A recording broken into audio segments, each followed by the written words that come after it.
Today I want to talk about giving constructive feedback to students once they've submitted activities in Seesaw. So let me hide my menu there.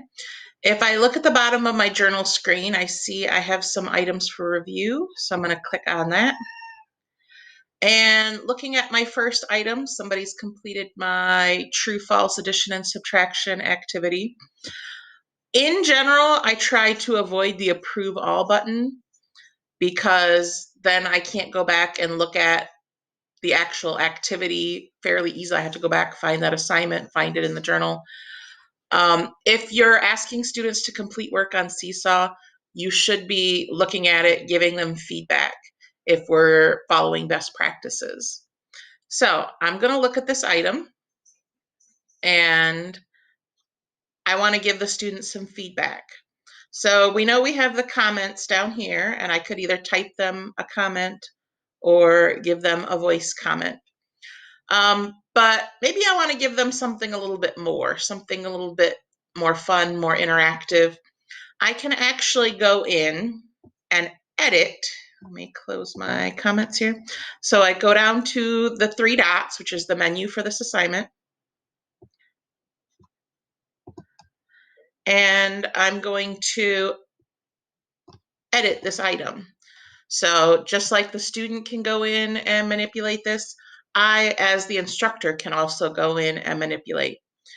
So I go in, and if I wanted to, I could leave them a voice recording directly on the activity.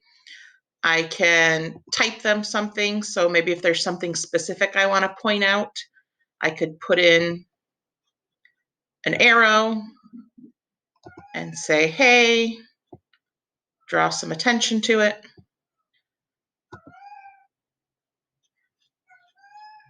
Or I can insert, let me get rid of my arrow. I can even insert digital stickers. And this is what I like to do, especially I have the kindergartners. It gives them a little bit more inclusive feedback. They can look at a picture and kind of understand what it's saying, even if they can't read the words. So I'm going to go to my picture files, and I've downloaded some Bitmoji stickers that I've made. And I might want to find one that says nice or good job.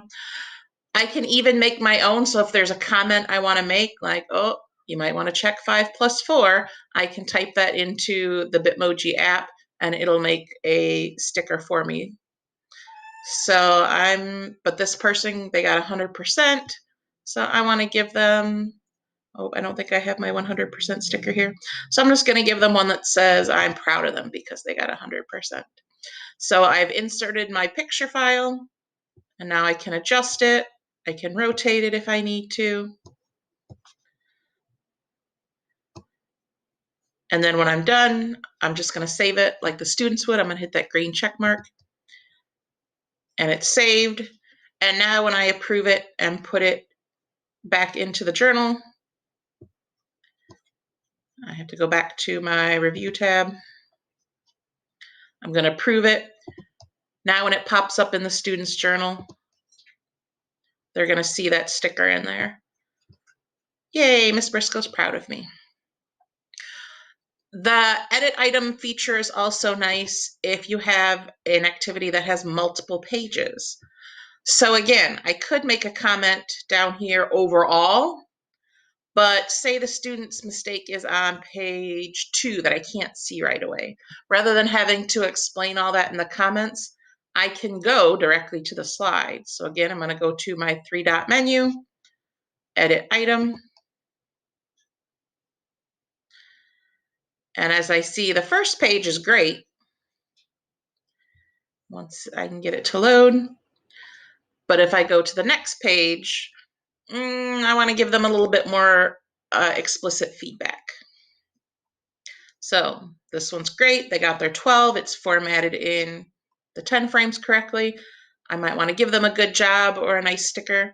But then when I go to the second slide, they've made 15 and they have 15 counted out correctly, but they didn't quite format their 10 frame correctly. So this is where I want to give them that constructive feedback that's specific to the task. I might want to make a comment. And again, this is where I can use my captions so I don't have to use my text box and put a big, huge comment over the top of the slide here. I can go down to my captions and I can tell them, I can say, hey, remember to fill in 110 frame before you start another.